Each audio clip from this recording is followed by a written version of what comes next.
How precious did that grace appear the hour I first believed.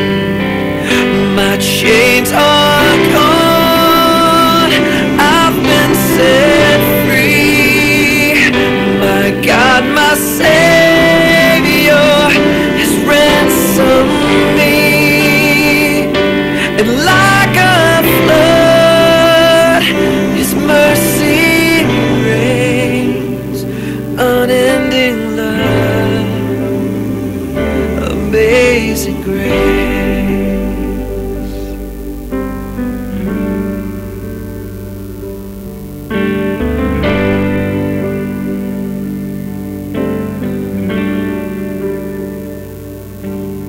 The Lord has promised good to me. His word, my hope secure.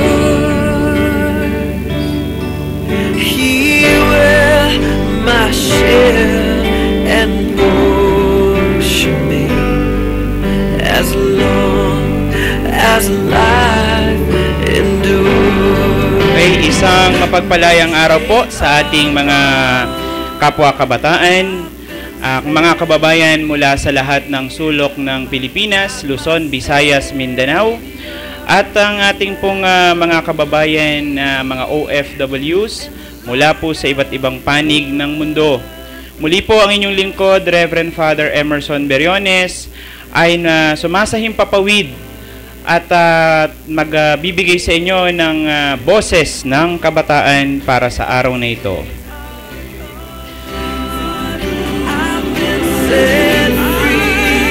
Opo, at bago tayo magpatuloy, atin ang babatiin ang ating mga taga-subaybay. Una po sa aking pamilya, ang Beriones family, si Mamita, si Sister Irene at ang aking nag-iisang anak na si Maria Emerin. Gayon din po sa aking mga in-laws, ang Bachiller family, ang aking son in Christ na si Jester B. Brasileño kasama ang kaniyang pamilya.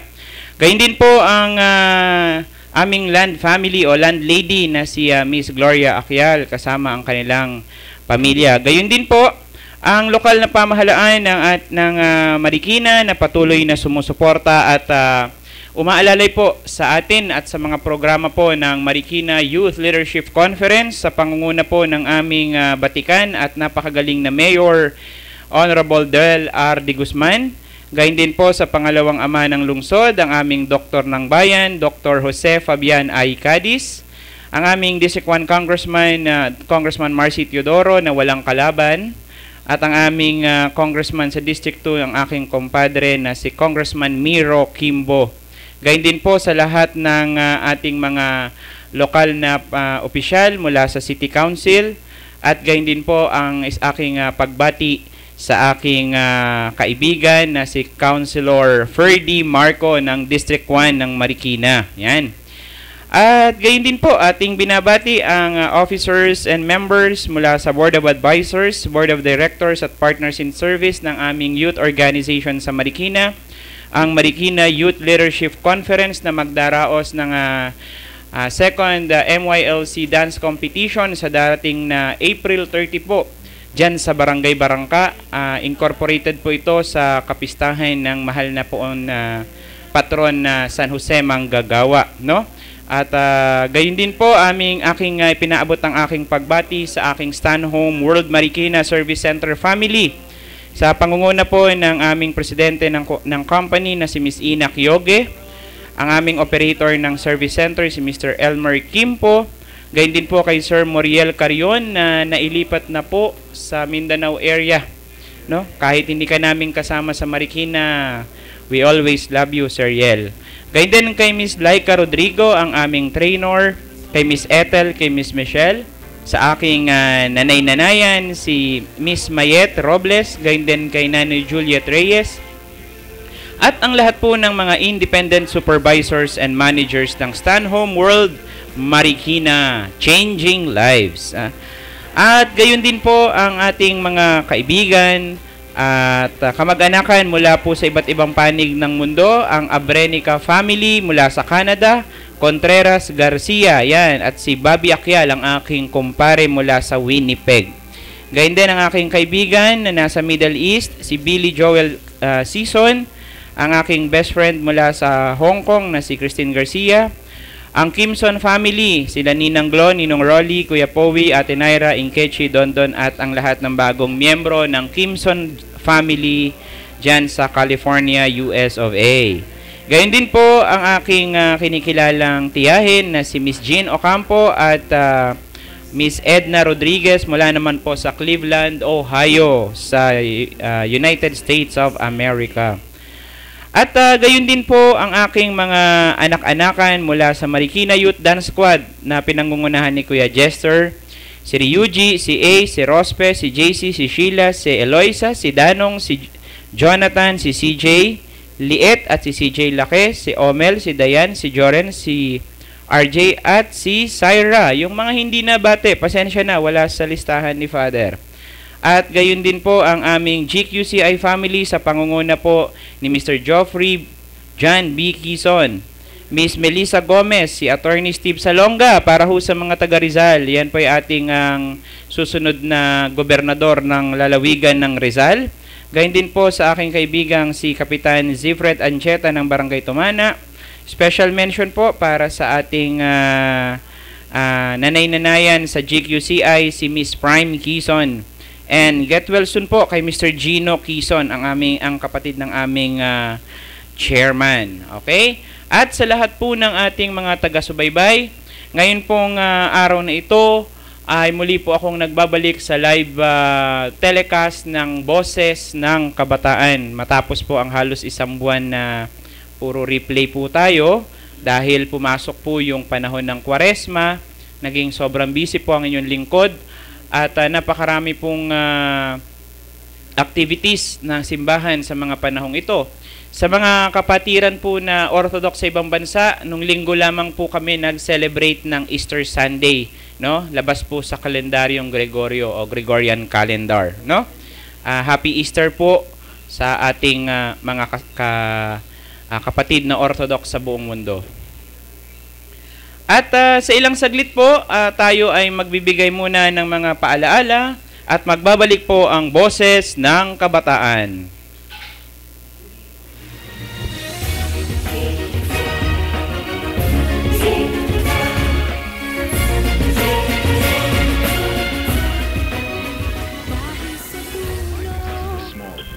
But one bank saw my potential.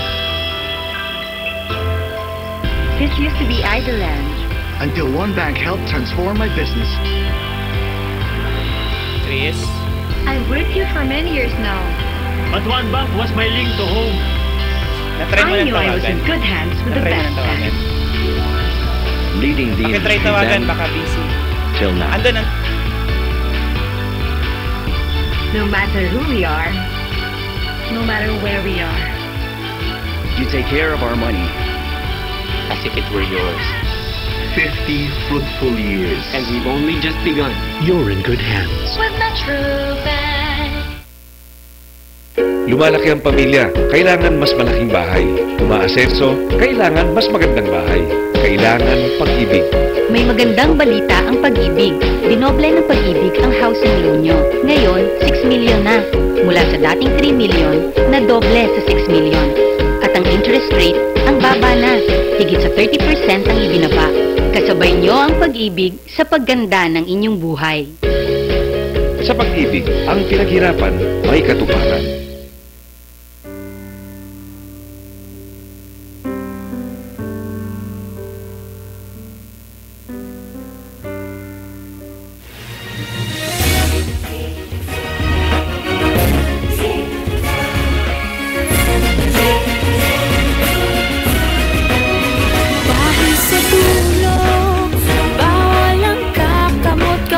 Sa katanungan, harap-harap ang iyong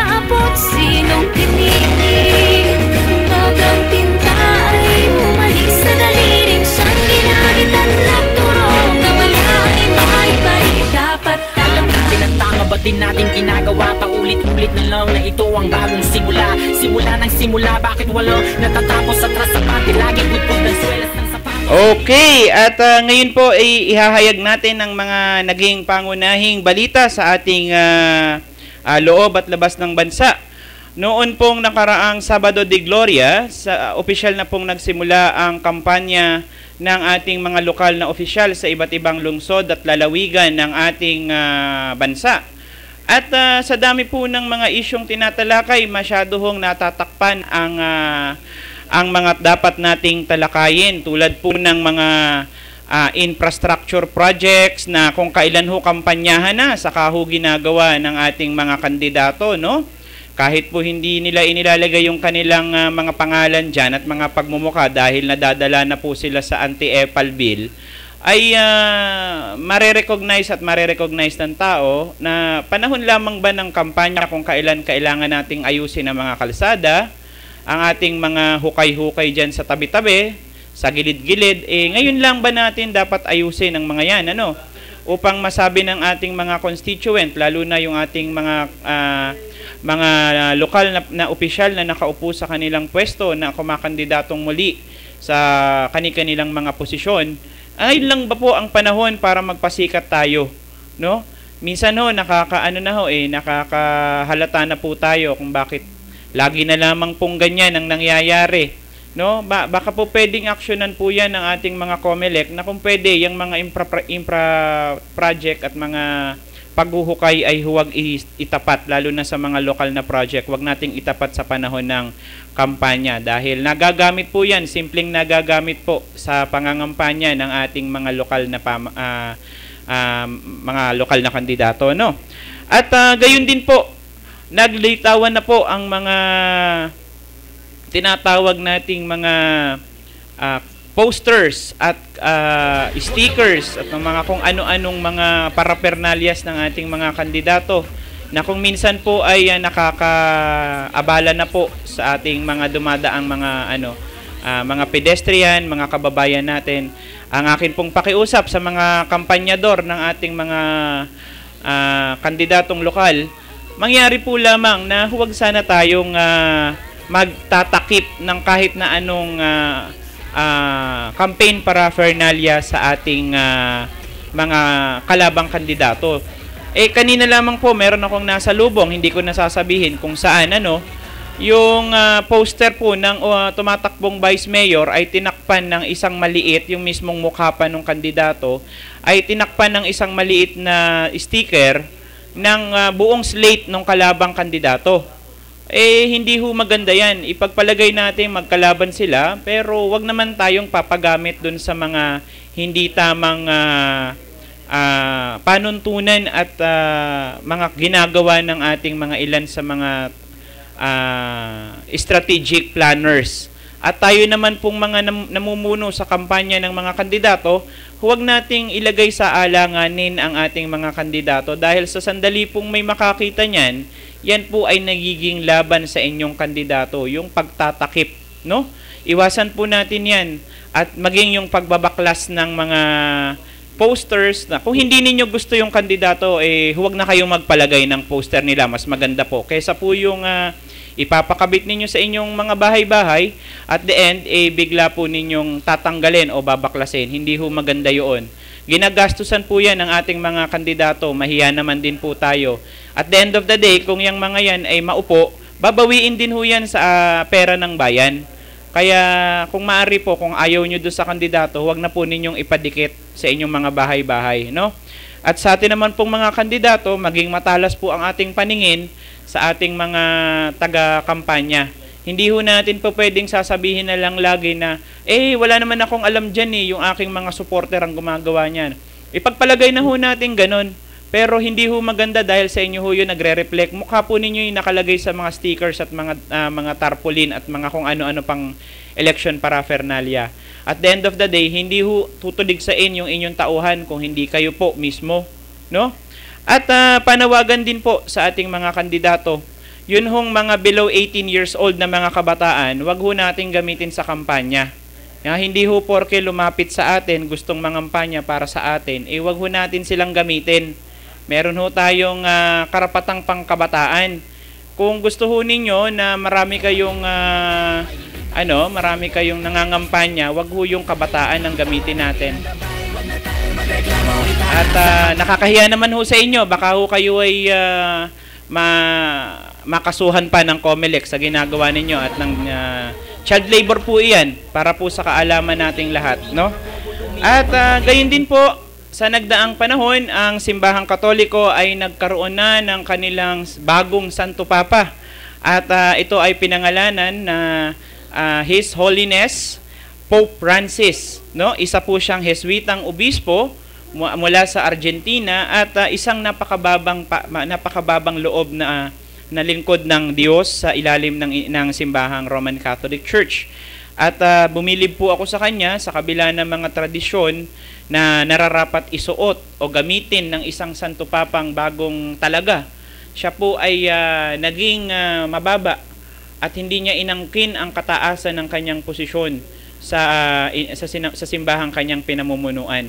Sa kabila po ng karangyaan ng simbahan, hinihikayat niya ang mga debotong Katoliko Romano na maging humble tayo at maging yung vow of poverty, no? Nasa kanya po 'yun. Napakaganda po. At ginagaya po niya yung characteristics o yung katangian ng kanyang santong kinikilala na si San Francisco. Alam nyo, 3 yung San Francisco na yan. Kaya nung primero ho, medyo nalito ang ating sambayan ng Katoliko, no? Pero sa paglilinaw po ni Pope Francis, dalawang San Francisco po ang kanyang binibigyan pugay sa kanyang pangalan. Una po si San Francisco de Javier. Yan po ay isang magaling at mapagmahal na santo sa mga hayop, kung saan haba pong nagkakaroon ng conclave sa loob ng Sistine Chapel, ay isang matandang lalaki na nakasuot sako ang lumuhod sa harap ng St. Peter's Basilica upang magdasal, no? Sabi nga ng ibang mga superstitions, pangitain ito bago pa man mahalal si Pope Francis na isang kagaya ng taong ito na nakasuot sako ang maihahalal bilang Santo Papa. Hindi man po naging Santo Papa o hindi man nahalal ang ating Cardinal Tagle, isang magandang bagay dahil ang ating Cardinal Tagle ay mula din po sa Jesuitang komunidad o yung mga Jesuits, no? At nakakatuwa nga po, ipinakikita ni Pope Francis na open, bukas po ang kanyang loob, hindi lamang sa kapwa niya Katoliko Romano, kung hindi po dun sa mga ibang sekta ng sangkakristyanuhan. At sa loob po ng napakahabang siglo, ay muli pong tumapak ang mga tinatawag nating ama ng inang simbahang Orthodox sa Vatican. Kasama po ni Pope Francis nung siya ay itinalaga na nagdasal sa puntod ng ating minamahal na San Pedro Apostol ang mga obispo mula sa iba't ibang bansa mula sa ilalim ng inang simbahang Orthodox sa buong mundo. At isang maganda pong indikasyon yon, kanina lamang po nakita ko sa aking Facebook, isang Protestant bishop po ang nag-abot ng regalo personal sa ating bagong Santo Papa. At magiliw at masaya pong tinanggap ito ng ating mahal na Papa Francesco, no?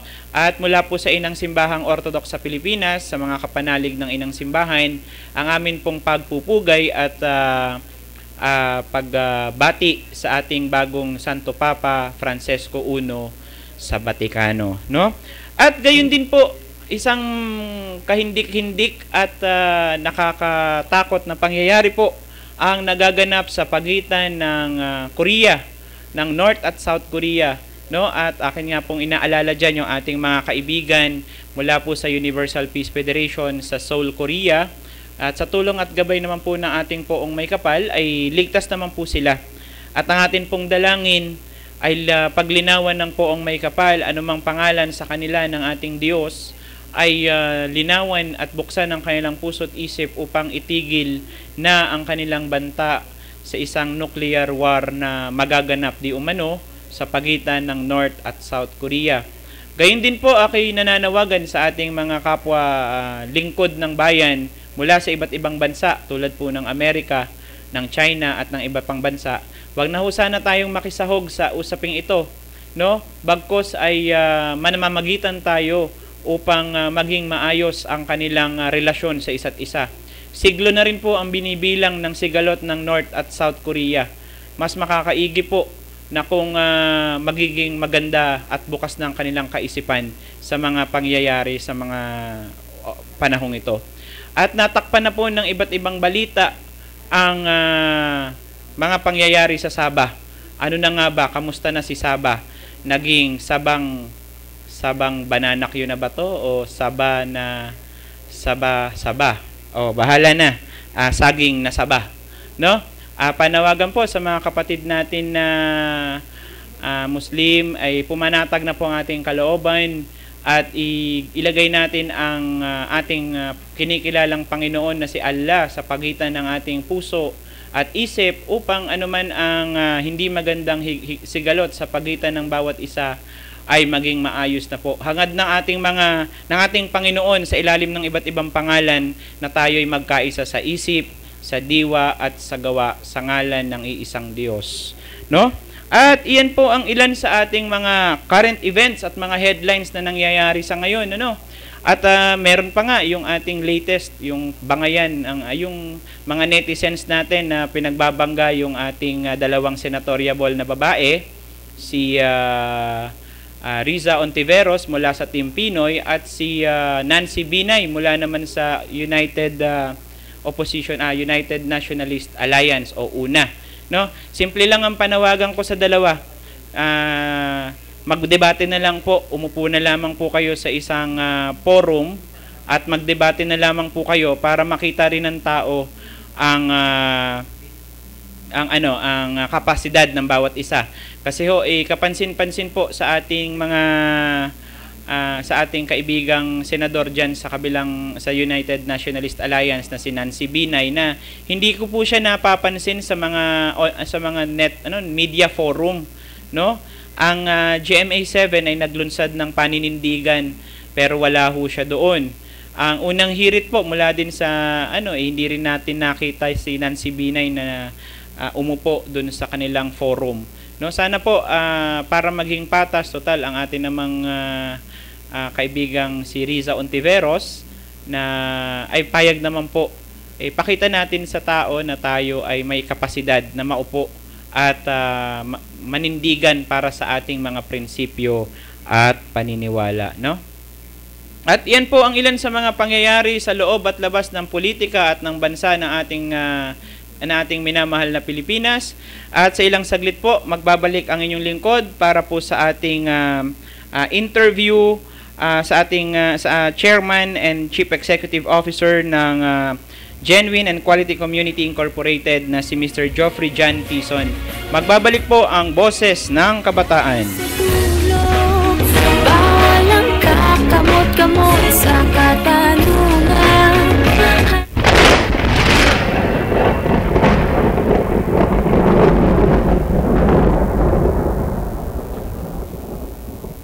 Bumabagyo! Nasisira ang bubong! Mag-home improvement loan na! Kailangan ng dagdag na kita? Mag-livelihood loan na! Paano na ang pag-enroll ni Boy? Mag-educational loan! O di kaya'y pagod at kailangan mong mag-relax? Pwedeng mag-wellness loan o mag-vacation loan. Lahat ng ito ay para sa iba pa ninyong pangangailangan, handang tumulong ang Pag-ibig Fund. Hala, tawag na sa 724-4244 o maaaring bumisita sa Pag-ibig Branch para mag-inquire tungkol sa Multipurpose Loan Program. Sa Pag-ibig, ang pinaghirapan may katuparan. Balang araw, makakamit din natin kung anong hinahanap natin. Hanggang sa muli. Mare, may bago raw benefit package of PhilHealth simula April 1. Di kaya chika lang to. Mare, totoo yan. Yan yung tinatawag na primary care benefit package. Ano namang serbisyo nakapaloob dyan, Aber? Aba, napakarami. Kabilang dyan ang libreng konsultasyon, CBC, chest x-ray, urinalysis at marami pang iba. Sino naman ang pwedeng mag-avail niyan? Lahat ng miyembro ng sponsored program, organized group at OWP at mga dependents nito Ano pang hinihintay natin? Pumunta na tayo sa health center. Para sa kumpletong detalye, tumawag sa 441-7442.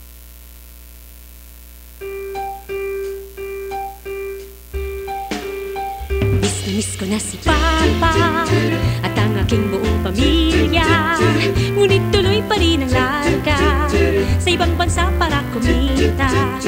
Kaya't sa aking bawat padala, sa iRemit lang may tiwala.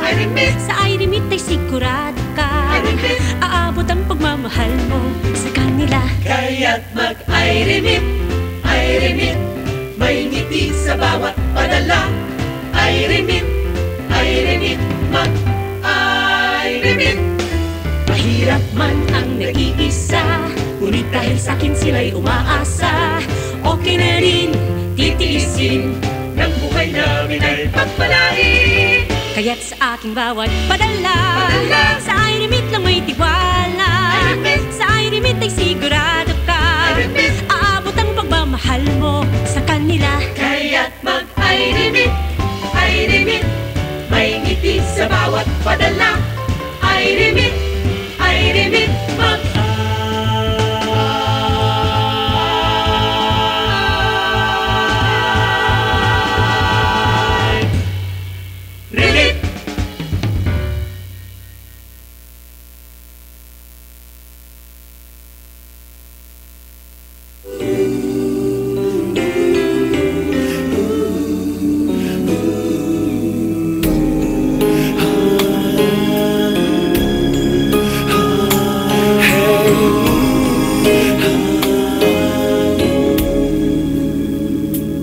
Lead me, Lord, lead me by the hand and help me face the rising sun.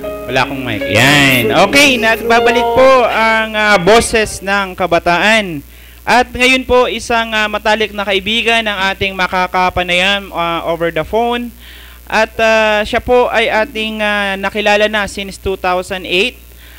Siya po ang dating kalihim at leader ng kabataan sa ilalim po ng aming dating punong lungsod na si Maria Lourdes Fernando.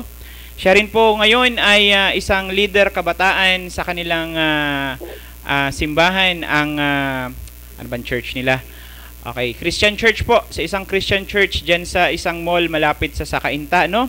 At gayon din po, siya ngayon ang kasalukuyang President and Chief Executive Officer ng Genuine and Quality Community Incorporated, kung saan ang organization na ito ay nagbabalangkas ngayon ng mga plano para sa physical development, social awareness at environmental projects sa loob at labas ng ating Metro Manila, no? At ipinakikilala ko po sa inyo ang aking kaibigan mula sa lungsod ng Antipolo, si Mr. Geoffrey Jan Quezon.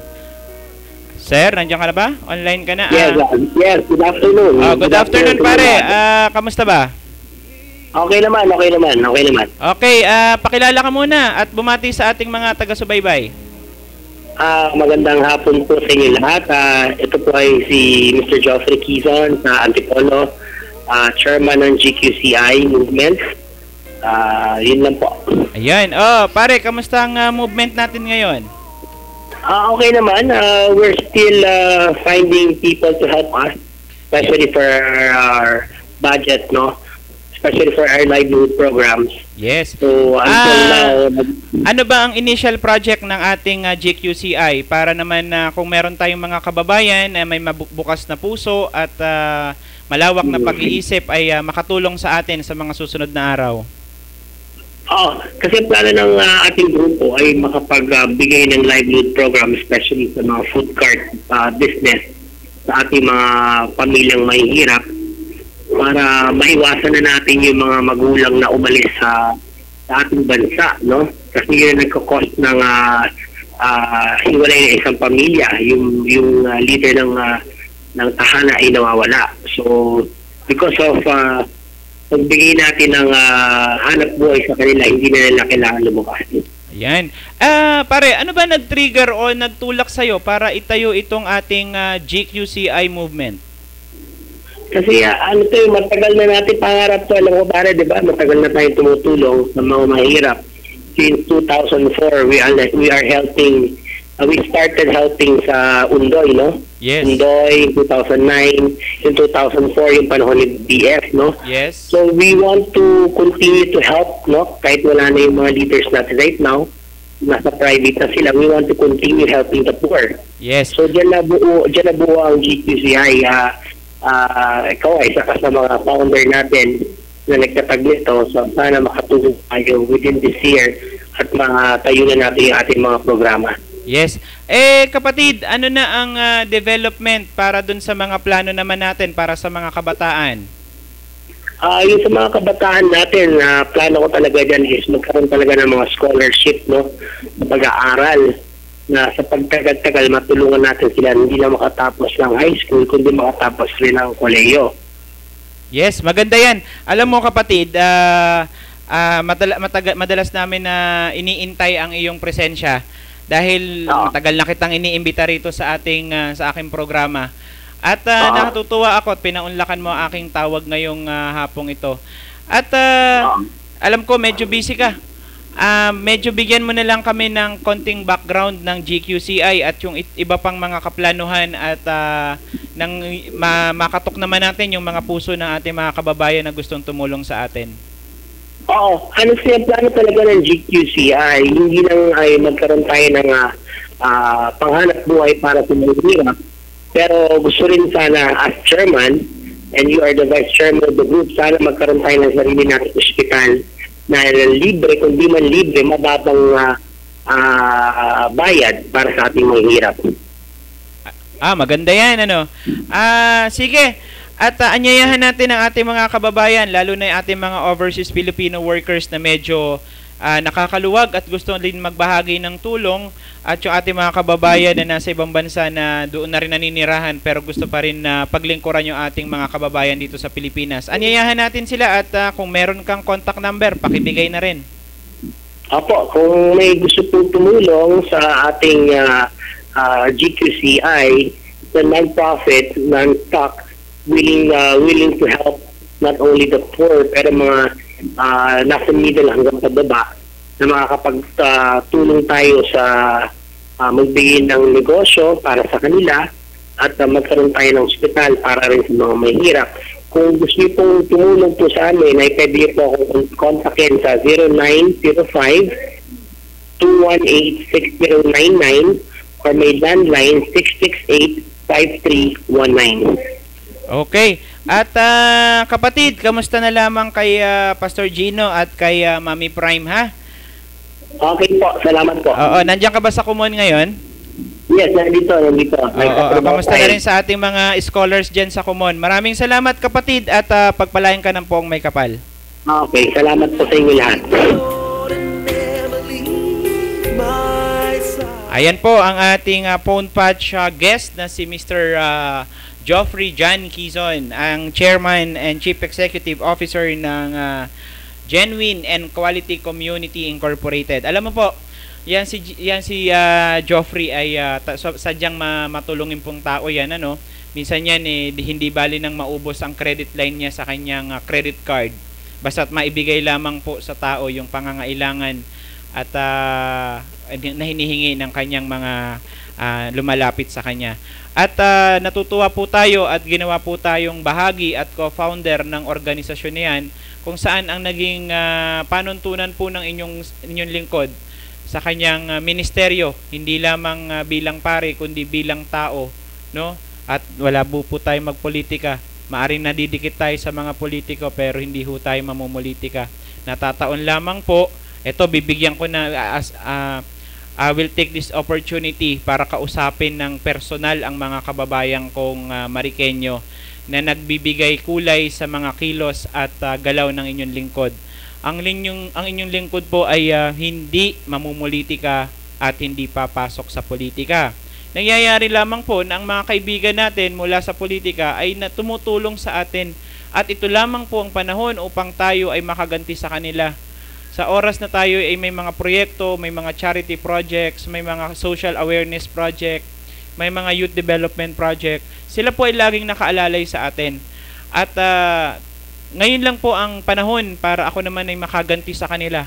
Kung kaya po minsan nakikita nyo ako sa mga motorcade o sa mga sortie ng ating mga lokal na kandidato. Pero hindi po ako namumulitika at hindi rin po ako impluwensya ng tao. Kung sino hong gusto ninyong iboto ho ninyo. Wala ho ako doon. Basta't ang importante ho, kilalanin natin ng malaliman ng mga kandidato, hindi porke kaibigan natin, kakilala natin, katongitan, kabingguhan natin, ay iboboto na natin. O hindi kaya nabigyan tayo ng 100, 200, 5,000, 1,000 ay iboboto na natin. Vote buying ho iyon at yung inyong prinsipyo ho ang inyong ibinebenta.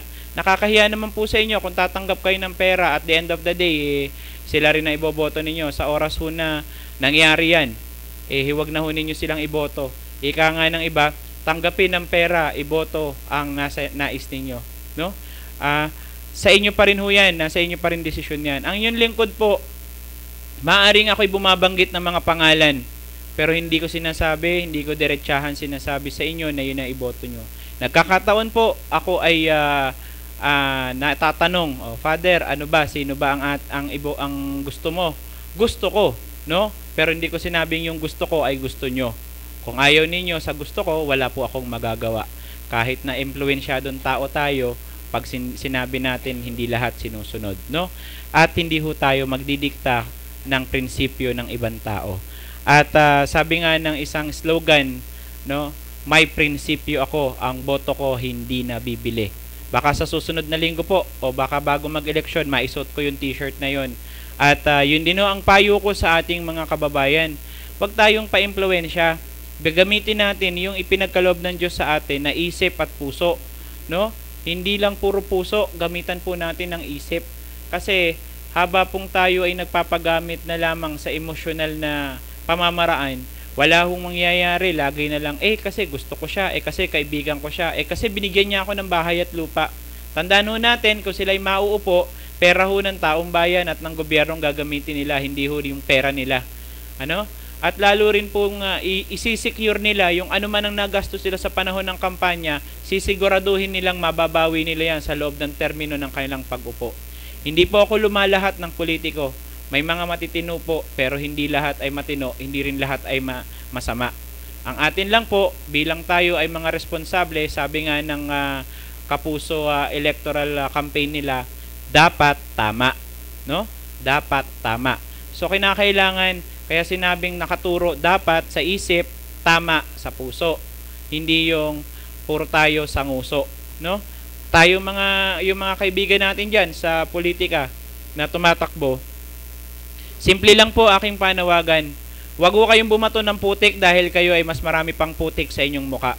Huwag ninyong bato ng kung ano-anong issue. Ang ibato nyo sa tao, yung ano yung magagawa nyo para sa tao, hindi ho para sa inyong sarili.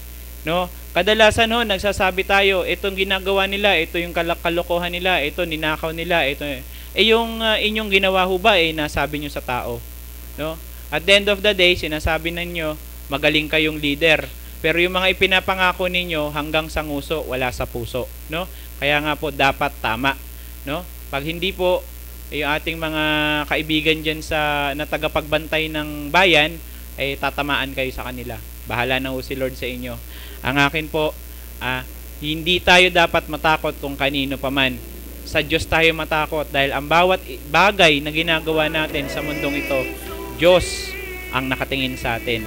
Yung Panginoon na nagli-lead sa atin. Kaya nga po sabi ko maganda yung kantang Lead Me Lord, hindi Lead Me. Yan, sige, lakas mo ng konti kapatid. I cannot live alone. Let me stay. Wala ho tayong magagawa sa mundong ito kung hindi ho loloobin ng poong may kapal. At dinuduro ko na po sa pamamagitan ng kantang iyan ang mga kandidato na nagnanais maglingkod sa ating bayan, no? Kung maaari po ay duruin kayo ng karayom ng awit na ito at maliwanagan ng inyong puso na ipaglingkod ninyo ang inyong kakayahan na binigay ng Diyos sa inyo. Hindi ipaglingkod yung perang meron kayo sa inyong bulsa, no? So at the end of the day, mauubos yung pera na yan. Pero yung inyong paglilingkod ba, Pag nagsulit kayo sa Poong May Kapal, pagdating nyo sa kabilang buhay, makakatingin ba kayo ng diretso sa Diyos? Baka ni Ismail, wala kayo, no? Kaya, sige kapatid, lakasan mo ng konti.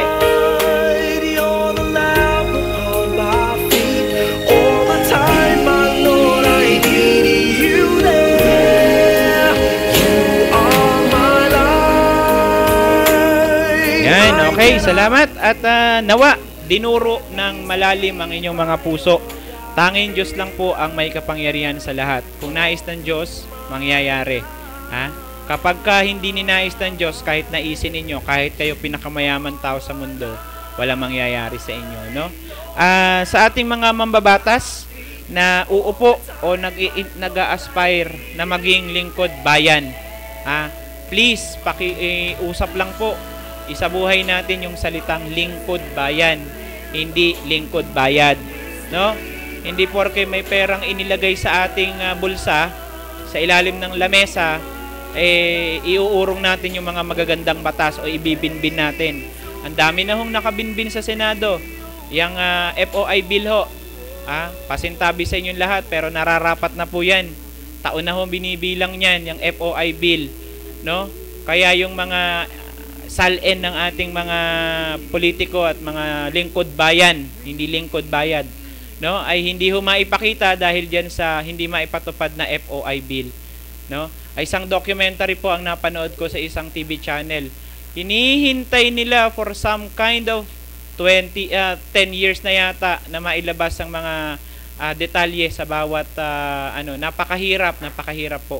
Minsan ho, kahit yung mga nakaupo na pero hindi mo kasundo yung kapitan, pag may gusto kang kuhanin na detalye, hindi nila ibibigay dahil ang pakiramdam nila sila isusuplong, no? Ngayon, tayo mga nakaupo dyan sa gobyerno, kung wala naman ho tayong itinatago, ay ilabas na ho natin, no? Nakakaya naman sa taong bayan, sila ho nagluluklok sa atin dyan sa pwesto, no? Kaya narinig ko yung boses ng aking boss, ang pagbati po sa aking Ma'am Faye Nicodemos. Magandang hapon po. Wala ba? Akala ko nandyan. Narinig ko yung boses eh. Okay? No, at sana po medyo tumimo sa ating kaisipan. Meron pang kalahating season para tayo mangampanya, no? Ang kampanya ay hindi kinakailangan actually ng pera, no? Nagbabangayan na po yung mga kandidato sa iba't ibang lalawigan dahil may naglabas ng pera, may nagbigay ng pera bago mangampanya. At the end of the day ho, lingkod bayan tayo, no? Kung kinakailangan mag-abot ng pera, wag naman yung para tayong si Santa Claus, no? Hindi ho natin pera yung ipinamimigay natin, pera ho ng bayan yan. At pag hindi ho yan na ibigay ng ayos, pananagutan po ng konsensya natin, hindi lang dito sa lupa, kundi sa kabilang buhay. Tandaan ho natin yan. No? Muli, huwag nating gamitin ang mga kabataan na taga-kampanya natin. Child labor po yan. Pag sa sandali ho tayo ay makakita ng mga below 18 years old na ginagamit sa kampanya, inaanyayahan ko at ini-encourage ko po ang mga kababayan natin, wag nating payagan itong mga ganito, no? Child labor po iyan. Meron tayong karapatang pangkabataan, no? At wag natin na hayaan na ginagamit ng mga politikong trapo o yung tinatawag na traditional politician ang ating mga anak na below 18 years old sa pangangampanya. Ang panahon pong ito ay panahon ng pamamahinga, panahon ng pagbabakasyon. Hayaan nating ma-enjoy ng mga kabataan yung kanilang mga gustong gawin ngayong bakasyon. At yun naman pong ating mga kabataan, hindi porke naabutan kayo ng 200, 100, okay na sa inyo. Tandaan ninyo, maliit na pera lang yan. Pero ang kinabukasan nyo nakasalalay sa mga kamay ng mga kung sino mga iboboto ng ating mga magulang.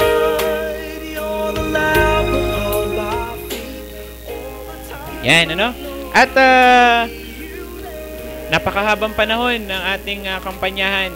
Sa October, tuloy daw din ang kampanya ng ang eleksyon ng barangay. Kaya yung mga ibang epal po dyan, na mga kapitan, maganda handa na po kayo. Meron ako isang kapitan na kilala dyan. Magtatatlong termino, na 2 termino na ho siya. Wala ho nang naupo. Pintura lang ho ng barangay hall ang nakita namin pagbabago doon sa kanyang inupo ang barangay. No? Maging worthy naman po tayo. No? Kahit tayo namumulitika, ilagay natin sa lugar. Dahil at the end of the day, hindi yung kinabukasan ninyo, kundi kinabukasan ng kabataan ang nakasalalay sa inyong mga ginagawa. No? At ako'y patuloy na nananawagan sa ating, ito pa, isang issue natin, yung mga SK Federation President. Meron tayong isang kaibigan mula dyan sa lalawigan ng Rizal na may mga paligang proyekto ngayong taon na to, no? Mukhang iniipit yata nung kanyang kapitan, yung kanyang pondo, no? Sana naman kung sino man ikaw, tamaan ka nawa ng kilabot sa katawan. Sana ibigay mo yung nararapat sa kabataan. Nabubuhay yung mga kabataan kapag panahon ng summer. Ibigay natin yung summer fund nila para sa mga liga, no? Diyan lang sila nakakapag-function, lalo na ang sangguniang kabataan. Nananawagan po ako diyan sa kapitan na yan at sa mayor nila, no, diyan sa lalawigan ng Rizal. At yun naman ibang SK Federation President, kung po pwede po, magbigay naman kayo ng proyekto. Hindi yung nakaasa na lang tayo sa mga kung ano yung meron, ganun na lamang, pag ganun na lang, sabi nga nila, no? Tayo SK, no? Pabor tayo sa SK, ayaw natin na mawala yung SK, pero kung ganyan ng ganyan, ay nako, baka magpalit na ako ng aking stand na ma-abolish na yan, ano? Sa mga susunod na araw po, baka sa susunod na linggo, yung ating kaibigan mula sa National Youth Coordinating Council, yung dating Vice President po, ay makausap natin at makapanayam. Makita naman natin ano ba talaga ang stand ng NYCC sa ating mga kabataan. Kasi ngayon ho, after ilang terms na po, wala akong maramdaman na proyektong pangkabataan sa iba't ibang lugar, di lang po sa Marikina. Kasi aktibo po ang mga kabataan ng Marikina. Pero sa ibang lugar po, parang hindi natin maramdaman. No? Kadalasan, iniipit po yung mga yan. At bago po tayo tuluyang magtapos, ang akin pong pasasalamat sa ating mga kaibigan na patuloy na sumusubaybay. Nga pala po, bago ko makalimutan, yung ating mga taga-subaybay dyan, hinihikayat ko po kayo na magpadala ng inyong mga comment o ng inyong mga tanong at atin pong sasagutin sa abot ng ating makakaya, no, tuwing Miyerkules po, alas 2 hanggang alas 3 ng hapon, ang ating boses ng kabataan at nang sa gayon makita po natin, maging aktibo po ang lahok ng mga kabataan sa programang ito upang makita natin ano ba talaga ang problema. Droga ba? Pamilya ba? O yung mga nakaupo lang natin dyan na walang ginagawa kundi magbutas ng bangko, no? Nakakaawa po ang kabataan. Kadalasan nagagamit na nga lang sa eleksyon, no? Minsan wala pa sa edad, no? Papasalamat po tayo sa mga patuloy na sumusubaybay sa atin, ang pamunuan po ng Marikina Youth Leadership Conference sa pangunguna po ng inyong lingkod, kasama ang ating Vice Chairman na si Julian James Marcel MPC Mapranca III, ang aking Vice Chairman for Operation, si Jasper Justo, ang ating Vice Chairman for Admin, si JR o si Manuel Payawal Jr., ang ating Vice Chairman for Finance. Gayon din po ang ating Executive Secretary na si Sister Irene Bachelier Beriones. Gayon din ang aming Board of Directors sa pangunguna po ng aming Presidente na si John Marvin Soto. Kasama si Jester Brasileño, ang aming OIC at Vice President Internal, at si Faith Era de Lieso, ang aming Vice President for External Affairs. Ang aming Secretary na si Mark Anthony Miguel, ang aming Treasurer na si Aaron Mallorca, ang aming dalawang PRO na sina Junice Estanislao at si Joyce de la Victoria.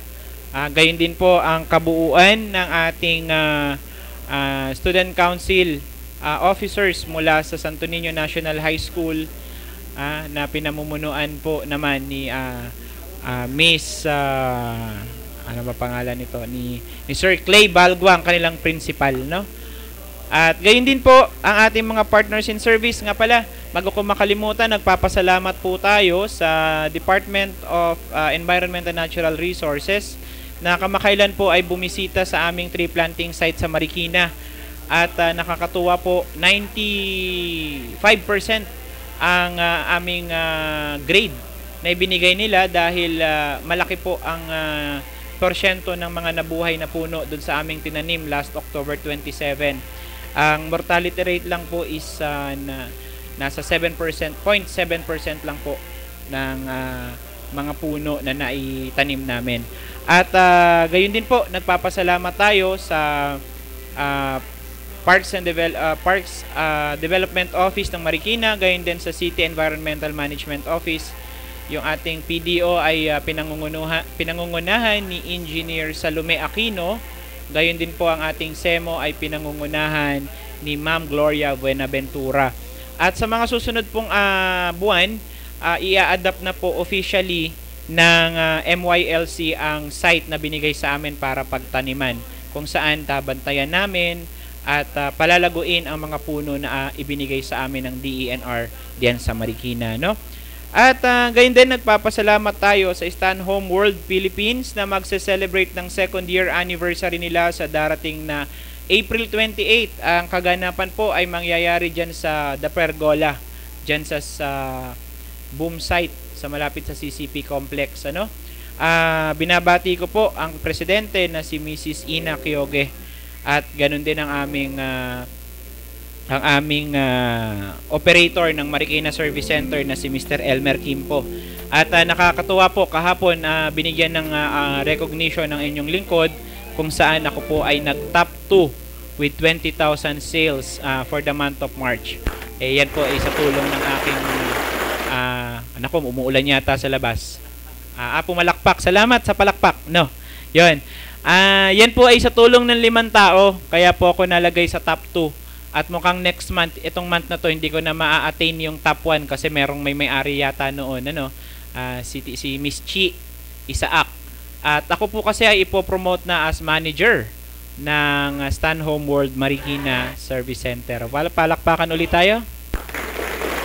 Ayun, ang daming fans club Chris, pakainin mo yung mga fans club natin dyan, ha? Ayun.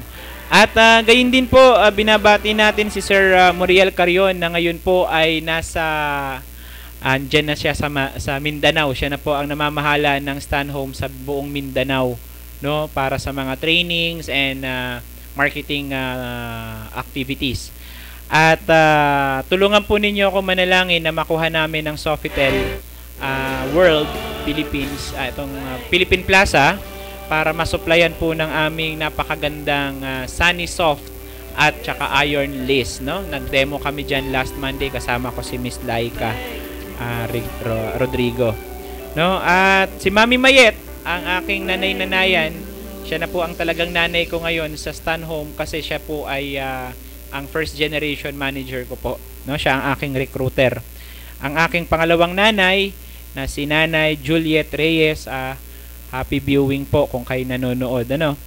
At gayon din po sa mga lokal na kaibigan natin mula sa lokal na pamahalaan, yung ating secretary na aming mayor, si Miss Babes Santos o Lourdes Santos. Ma'am, maraming salamat sa palagi naming pangiistorbo sa iyo. Gayon din kay Miss Joyce Saavedra at sa aming city administrator na si Mr. Tomas June Aguilar Jr., no? Sir, hihiram po kami ng bus para po sa aming outing by next week po siguro, no? At gayon din po ang aming pagbati sa Barangay Santa Ana, San Mateo Rizal, SK Chairman Honorable Lihay Flores Salonga. At yun din po ang aming kaibigan dyan sa Fairview, ang aming isa sa mga obispo, si Archbishop Deo Gracias Melchor E. Flores. Maraming salamat po sa inyong pagdarasal para sa akin at sa aking obispo, ang aming patriarka si Papa Mar Jesus de Primero, mas kilala rin sa pangalang Arturo I. de Jesus, at ang aming Bishop ng La Union at Bicarnan Church na si Bishop Jesus Salvador. Magandang pagbati po sa inyo at manawa, salamat po sa pananalangin nyo para sa akin sa ating inang simbahan, no? At ilang minuto na lang po at magbibigay na po ako ng aking closing spiel sa inyo. Maraming salamat mga kapwa ko kabataan sa anuman na pinagdadaanan natin na dilubyo sa ating bansa, sa ating buhay, sa ating pamilya. Tumayo tayo sa pagitan ng paa ng ating Diyos, no? At tanganan natin ang kanyang dalawang kamay. Dahil itong paglakad natin sa mundong ito, wala tayong magagawa, no? Kung hindi Diyos ang magnanais na gawin natin. At matuto tayong magpasalamat sa anumang bagay na meron tayo sa buhay natin. Anumang bagay na dumating, masakit man to, karamdaman man ito, masaya man ito, maraming salamat, Lord, at pinatitibay mo kami. Gayun din po sa mga magulang. Bigyan nating laya ang ating mga anak. Bigyan natin sila ng inspirasyon. Bigyan natin sila ng bukas na isip at puso upang hawakan o tahakin ang landas kung ano yung nais nila. Gabayan na lang po natin sila sa ating paglakad. No? At gayon din po sa mga taga Marikina, ano man po yung issue dyan sa tabi-tabi, ay bahala na si Lord sa kanila, no? Basta po ang sinasabi ko, kung ayun ay sinabi ko, paninindigan ko po. Kung hindi po, pasensyahan tayo. At no? Gayon din sa aking mga kapamilya at kapuso at kapatid dyan sa GQCI, maraming salamat sa inyo. Nawa ay patuloy tayong gabayan ng Poong May Kapal upang tahakin ang ating landas na tuwid. Hindi para sa tao, kundi para sa Diyos. Hindi para sa politika, kundi para sa pagnanais ng Diyos na maging instrumento tayo ng kabutihan sa mundong ito, no? At dalangin ko po sa bawat isa na ang pagpapala ng Diyos ay sumaating palagi, ang kalusugan, magandang kalusugan, at ang prosperous life kung tawagin namin, no? Hindi ka man mayaman, ay hindi ka naman maraming utang. Basta't nakakakain tayo ng sapat 3 beses ang araw, pasalamatan natin sa Diyos yan, no? At ito po ang inyong lingkod, muli nagpapasalamat at nagpupuri sa pangalan ng Panginoon. At sa susunod na linggo po, muli antabayanan ninyo ang boses ng kabataan.